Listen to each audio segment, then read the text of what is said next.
Vamos para mais uma aulinha nossa sobre essa matéria maravilhosa que é a física. Tá? Hoje eu separei para vocês um assunto bem, algumas vezes delicado, mas bem interessante e que muitas vezes as pessoas cometem um equívoco. Né? Quantas vezes você já não ouviu uma pessoa, às vezes até um jornalista, cara, isso acontece, dele falar assim, o cara, numa batida, uma pessoa de 70 quilogramas chegou a ter 3 toneladas. Veja bem, a massa da pessoa não muda, a pessoa não vai engordar. Então, o que acontece? Outra coisa muito trágica, né? Infelizmente, às vezes acontece, né? Um acidente, uma pessoa caiu de um prédio, e é comum a gente ouvir isso. Aí alguém começa a falar assim, não, a pessoa que chegou lá embaixo, chegou com 5 toneladas. A pessoa não engorda, gente. A massa da pessoa não muda. Né? Eu já vi repórteres também de altíssima qualidade falarem corretamente, fisicamente correto. O que o cara fala? Ele fala, a força do impacto na hora da batida equivale a tantas toneladas. Né? Então, isso é o termo correto. E de onde vem isso? Isso vem desta matéria que se chama impulso e quantidade de movimento. Tudo bem? Vamos lá. Um breve resumo eu já deixei pronto aqui para a gente ganhar um tempinho. Conceito de impulso, que é um conceito muito matemático, tá? Tanto quanto a quantidade de movimento. Impulso é o produto da força pelo tempo. Cuidado! Força e impulso são grandezas vetoriais. Toda vez que a gente multiplica uma grandeza vetorial por um escalar, que no caso é o tempo, o produto é uma grandeza também vetorial que tem a mesma direção e sentido do vetor dado. Tá? Então, impulso e força têm sempre a mesma direção e o mesmo sentido. Quantidade de movimento, produto da massa pela velocidade. Cuidado, alguns vestibulares, eles usam o termo momento linear. Tá? Momento linear e quantidade de movimento, mesma coisa. Momento linear eles costumam representar por um P minúsculo, tá? Mesma coisa. Massa vezes a velocidade. Desculpa. Aí, da segunda lei de Newton, nasce o famoso teorema do impulso, tá? Você dá uma olhadinha aqui, MA, coloca a aceleração ΔV, ΔT, multiplica aqui por ΔT, você vai chegar na formulazinha muito usada, que é a fórmula do teorema do impulso, que diz o seguinte, o impulso da força resultante, não é qualquer força, força resultante, é igual à variação da quantidade de movimento. Então, vamos a este exercício padrão, que depois eu vou te falar, ele serve para muitas coisas, tá? Para várias situações. Por exemplo, abandona-se do repouso um corpo de uma altura H1. Ele bate no chão com V1, tá? Isso aqui é antes dele bater, esquece isso aqui por enquanto. E depois ele quica no solo e volta até uma altura H2. Admitindo que haverá perda de energia no impacto do solo, ele volta numa altura menor do que a inicial, tá bom? Usando o princípio da conservação de energia que a gente falou na aula anterior, se eu falar que daqui para cá desprezar o atrito, o que acontece? Daqui para cá eu vou transformar só energia potencial em cinética. Daqui para cá eu transformo só cinética em potencial. Aí a gente chega numa expressãozinha que eu já falei na aula anterior, que é isso aqui, ó, raiz de 2GH. Então, usando o princípio da conservação de energia, você acha essas duas velocidades, que depende só da gravidade e da altura de onde elas caem. Tudo bem? Aí o que acontece? Vamos aplicar o teorema do impulso a essa brincadeira? Pensa comigo, lá nas leis de Newton. Se eu estou parado aqui, o meu corpo, a minha massa recebe duas forças. Peso, que é a terra me puxando para baixo, e normal, que é o piso me segurando para eu não ir para o centro da terra. Se eu estou paradinho em repouso, a normal é igual ao peso. Beleza? Isso aí acho que é tranquilo para todo mundo. Agora pensa o seguinte, segunda situação. Eu subo numa cadeira, pulo no chão e pulo de volta na cadeira. A normal que eu recebo do chão, quando eu pulo no chão e volto, é a mesma que se eu tivesse paradinho? Não. A normal é o quê? Maior. O chão faz mais força em mim do que o meu peso. Por quê?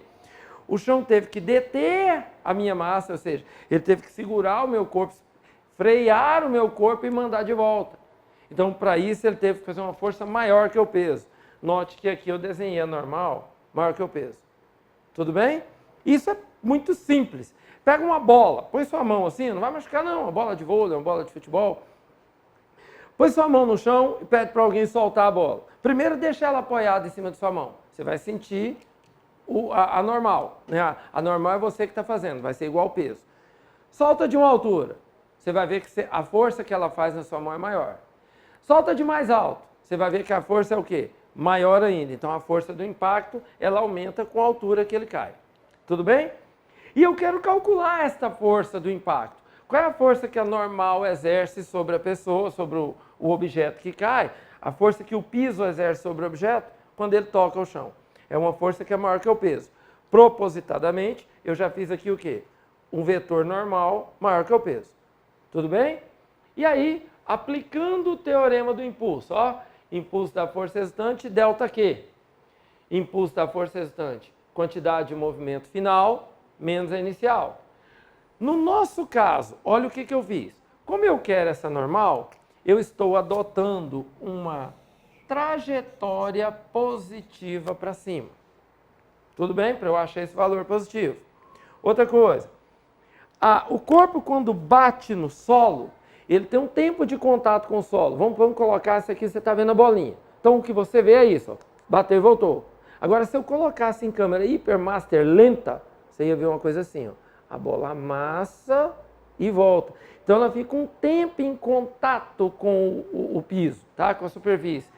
Então eu vou chamar este tempo de contato aqui, ó, de um ΔT. É o tempo que o chão gastou para frear ela e mandar de volta. Tudo bem? Aí vamos lá. Força resultante vezes o tempo, que é a fórmula do impulso, ó, força vezes o tempo. Força resultante vezes o tempo é igual a quem? Note que eu tirei a setinha, porque eu já vou aplicar a trajetória. É igual ao Q2, que é a quantidade de movimento final. E para onde que está o Q2? Ó? Q e V têm a mesma direção e sentido. Então eu tenho um Q2 para cima, tá? E este Q2, note que ele é positivo, ele está a favor da trajetória. Tudo bem? Então está aqui, ó, Q2. Menos, de onde que é esse menos? É o menos da variação, ó. É o menos da variação. Aí, na mesma direção e sentido da velocidade, eu tenho a quantidade de movimento. Então, na mesma direção e sentido do V1, eu tenho quem? O vetor Q1, que para minha trajetória, ele é o quê? Negativo. Aí eu venho e ponho ele aqui, ó, menos Q1. Agora é tabuada, é matemática. O que eu fiz? Força resultante. Como a normal é maior que o peso, então a força resultante é quem? Normal menos o peso. Vezes o ΔT, que é igual. Fórmula da quantidade de movimento, mv. Então fica aqui o quê? mv2 menos vezes menos, mais mv1. Tudo bem? Até aí tá conseguindo acompanhar? Vamos lá, seguindo, tá terminando. Normal menos o peso é igual. Jogo o ΔT para lá e põe o m em evidência. M que multiplica V2 menos V1 sobre o ΔT. Finalmente eu jogo o peso somando do lado de lá.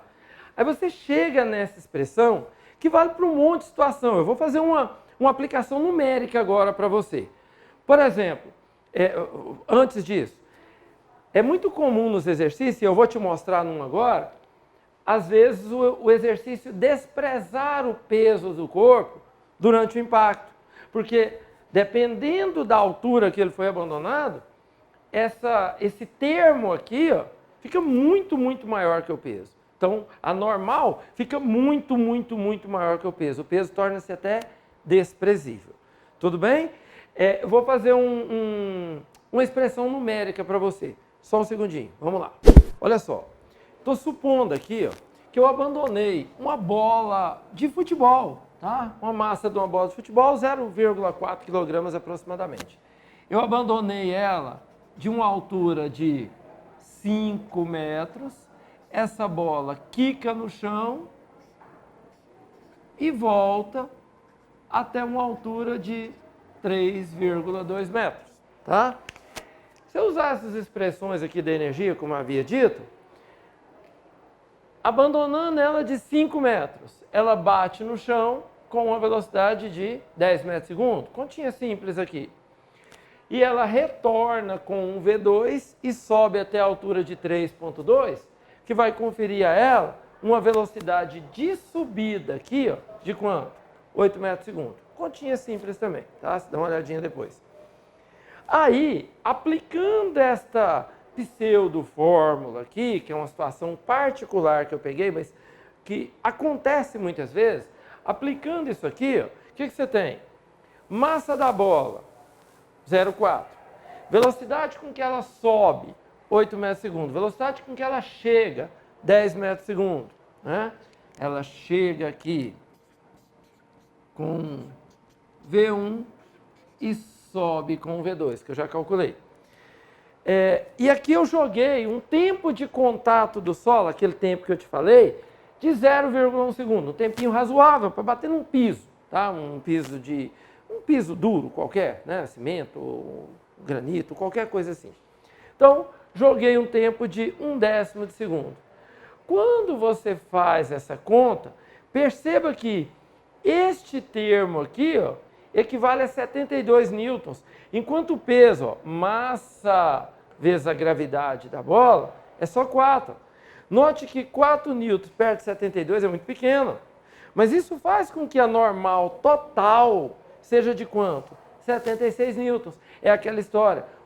Aí o leigo vai chegar para você e falar assim, ó, se eu abandonar uma bola de 5 metros de altura, vamos pegar uma bola que está bem cheia, né, que ela quica bem, ela bate no chão. Se ela volta até 3,2 metros de altura, uma bola de 0,4 kg, que fica em contato com o solo em 0,1 segundo, ela bate no solo, aí o leigo vai falar para você, a força, ou melhor, o peso da bola ao chegar ao solo é 7,6 kg. O peso não mudou. Primeiro, ele cometeu 2 erros. Ele está confundindo peso com massa, tá? E ele está confundindo o erro de falar que a massa da bola mudou. Tá legal? Então, a massa não muda. O peso não muda. Mas a força com que ela troca com o solo é uma força de 76 newtons, que equivale a quanto? 7,6 kg-força. O que é o quilograma-força? É a massa trabalhada como força. Tá? Seria, se a sua mão estivesse lá embaixo, a sua mão sentiria uma força equivalente a 7,6 kg. Mas lembrando, a massa da bola não mudou, apenas a força que ela trocou com o solo que mudou. Beleza? E aí se você pensar, se eu soltar ela de mais alto, maior a força. Tá? Serve essa ideia também para uma coisa lateral, por exemplo. Se eu chutar uma bola contra a parede, ela bate na parede e volta. Chega com V1, chega com V2. Se eu te der o tempo de contato da bola com a parede, e aí você pode fazer analogia. Um cara que cabeceia uma bola, o cara bate o tiro de meta lá de longe e o jogador bate a cabeça. Você que não joga futebol corriqueiramente num campo grande, não tente fazer isso não, sua cabeça vai doer, vai machucar. Por quê? Porque a força que a bola faz na sua cabeça é muito grande. Se você colocar isso aqui, que vai aproximar disso, e a velocidade com que a bola chega na sua cabeça, vai dar uma força muito grande. Sua cabeça vai doer, se você não está acostumado, se não está preparado para isso. Tá? Então serve para uma bola batendo na parede, serve para um cara cabeceando uma bola, serve para uma bolada que a pessoa toma numa barreira, num campo de futebol. Então, questões corriqueiras. Tá? Serve para o cara amortecer aquele jogador craque, né, que a bola vem e ele para a bola no peito. Né? Se ele para a bola no peito, eu não vou ter o V2, correto? Então o V2 aqui é 0. O V2 é 0, fica só essa expressão sem o V2. Fica mv1 sobre ΔT. Tá? E aí você despreza a ação do peso que está na vertical, não conta na horizontal. Tudo bem? Beleza? Espero ter ajudado vocês. Bom estudo a todos e até a próxima.